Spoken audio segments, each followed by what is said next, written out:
Science और spirituality.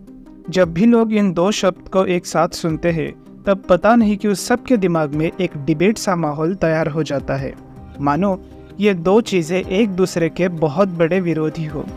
लेकिन क्या अगर मैं आपको ये कहूँ कि साइंस के दुनिया में साइंस कई बार स्पिरिचुअलिटी से इंस्पिरेशन ले चुका है और स्पिरिचुअलिटी भी एक स्टोरी फॉर्मेट में कहीं ना कहीं साइंस के ही तरफ पॉइंट आउट करता है, तो कैसा लगेगा?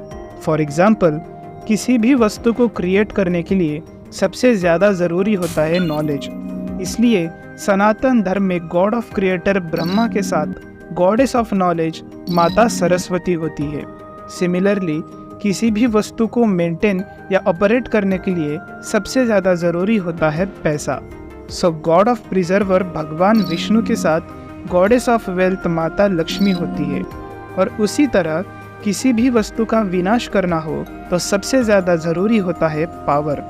इसलिए गॉड ऑफ डिस्ट्रक्टर भगवान शिव के साथ माँ शक्ति होती है। तो आज हम ऐसे ही एक टॉपिक के बारे में बात करेंगे जिसे खोजने के लिए साइंस ने तो कई साल लगा दिए, लेकिन हमारे पूर्वजों को उसका ज्ञान बहुत पहले से ही हो चुका था। तो नमस्कार, मैं हूँ प्रशांत और आप देख रहे हो the illusion India show.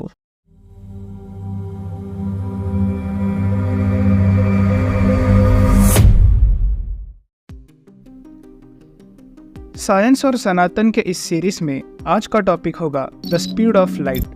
Speed of light को खोजना साइंस के लिए एक बहुत ही चैलेंजिंग टास्क रहा है। अब इस टाइम स्पैन को ध्यान से देखिए। 5th और 4th सेंचुरी BCE में एंशिएंट ग्रीक के महान फिलोसोफर्स एम्पेडोकल्स और एरिस्टोटल ने लाइट के नेचर को समझने की कोशिश की, लेकिन अनफॉर्चुनेटली वो लाइट के स्पीड को समझने में नाकामयाब रहे। सिमिलरली 17th सेंचुरी के 3 बड़े दिग्गज साइंटिस्ट गैलियो गैलीली, जोहानस केपलर और पेरे डी फेर्मेट, इन तीनों ने लाइट के एक्यूरेट स्पीड को कैलकुलेट करने के लिए अलग अलग टैक्टिक्स आजमाए, लेकिन अनफॉर्चुनेटली इनके हाथ भी कुछ नहीं लगा।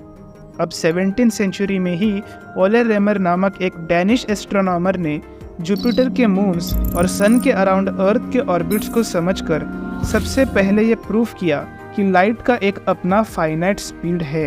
लेकिन सवाल अब भी यही था कि आखिर वो फाइनाइट स्पीड है कितना। फाइनली 18th सेंचुरी तक आते आते जेम्स ब्रैडली नाम के एक इंग्लिश एस्ट्रोनॉमर ने स्टेलर एबरेशन टेक्निक के आधार पर सबसे पहले लाइट का ऑलमोस्ट एक्यूरेट स्पीड कैलकुलेट किया था। और आखिर में 19th सेंचुरी में एल्बर्ट ए मिशेल्सन नाम के साइंटिस्ट ने इंटरफेरोमीटर नामक एक डिवाइस का इस्तेमाल करके लाइट का सबसे ज़्यादा एक्यूरेट स्पीड कैलकुलेट किया था, जो था अराउंड 299.7 मिलियन पर सेकेंड। अब इस चार्ट से ये तो फिक्स है कि 250 साल पहले तक तो इंसानों को स्पीड ऑफ लाइट का कोई आइडिया था ही नहीं। लेकिन कहानी यही ख़त्म नहीं होती दोस्तों। सरप्राइजिंगली एंड शॉकिंगली इंटरनेट पर आपको कई ऐसे आर्टिकल्स मिल जाएंगे जो ये दावा करते हैं कि ऋग्वेद के अंदर स्पीड ऑफ लाइट की एग्जैक्ट वैल्यू बताई गई है। जी हाँ, वही ऋग्वेद जो अप्रॉक्सीमेटली 5000 साल पुरानी और पूरे दुनिया की one of the oldest known text है। लेकिन हम इस बात को ऐसे ही नहीं मानेंगे। इस बात के सच्चाई को जानने के लिए हमें ऋग्वेद के अंदर थोड़ा डेप्थ में जाना पड़ेगा। अब इन आर्टिकल्स के अनुसार ऋग्वेद के चैप्टर नंबर 50 और श्लोक नंबर 4 में स्पीड ऑफ लाइट को कैलकुलेट किया गया है। ऋग्वेद का वो श्लोक कहता है, तरणीर विश्वदर्शतो ज्योतिष क्रदसी सूर्य विश्वमा भासी रोचनम, जिसका हिंदी ट्रांसलेशन है, हे सूर्य, प्रकाश के निर्माता, समस्त दीप्तिमान क्षेत्र को प्रकाशित करने वाले आप तीव्र और अत्यंत सुंदर है। लेकिन एक सेकेंड, इस श्लोक में तो कहीं स्पीड ऑफ लाइट का जिक्र है ही नहीं। तो क्या ये बात झूठ है कि हमारे पूर्वजों को स्पीड ऑफ लाइट पहले से ही पता था? बिल्कुल नहीं। अब आगे की कहानी ध्यान से सुनिए। अब 14th सेंचुरी में कर्नाटका के विजयनगर एम्पायर के कोर्ट ऑफ बुका में उस समय के सबसे विद्वान पंडित और संत महर्षि शयनाचार्य जी रहा करते थे। ध्यान दीजिएगा, 14th सेंचुरी यानी जेम्स ब्रैडली से भी बहुत पहले। इनफैक्ट ये गैलियो गैलीली से भी 400 साल पुरानी बात है। अब 14th सेंचुरी में महर्षि शयनाचार्य जी ने एक बहुत ही पॉपुलर और रेप्यूटेड ग्रंथ लिखा, जिसका नाम है वेदार्थ प्रकाशा, जो एक कमेंट्री यानी कि डिटेल्ड एक्सप्लेनेशन थी ऋग्वेद, सामवेद, यजुर्वेद और अथर्ववेद की। और ऋग्वेद के उसी चैप्टर नंबर 50 और श्लोक नंबर 4 को एक्सप्लेन करते वक्त महर्षि सायणाचार्य जी ने कुछ ऐसा लिखा जो आज भी हर साइंस के बंदे को चौंका देगा।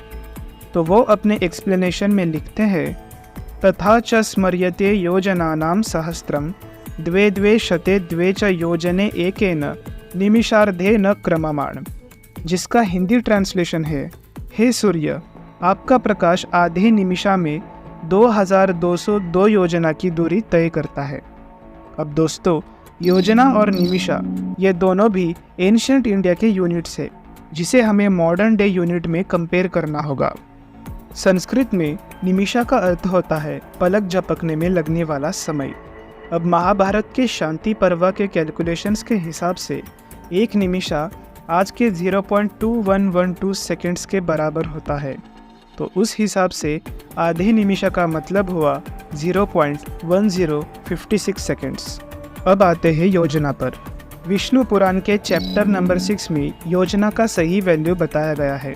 अकॉर्डिंग टू विष्णु पुराण, 4 हस्ता एक धनुष या एक पौरुषा के बराबर होता है। पौरुषा यानी कि पुरुष के बराबर, यानी कि अप्रॉक्सीमेट 6 फीट।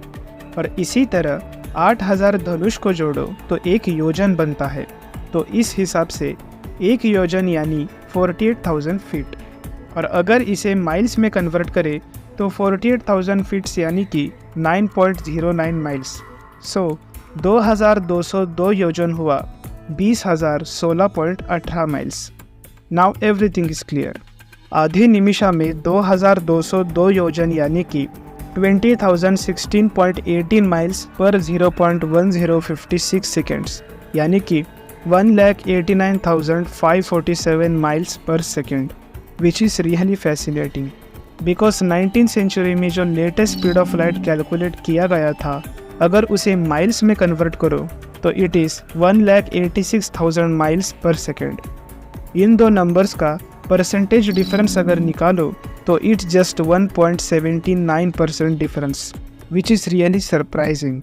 यानी कि 14th सेंचुरी में जिस वक्त साइंस ने स्पीड ऑफ लाइट की खोज शुरू भी नहीं की थी, उसी वक्त महर्षि सायणाचार्य जी ने अपने बुक में स्पीड ऑफ लाइट की एग्जैक्ट वैल्यू बताई थी। वैसे ही जैसे 16th सेंचुरी में गोस्वामी तुलसीदास जी ने अर्थ और सन के बीच का एग्जैक्ट डिस्टेंस बताया था।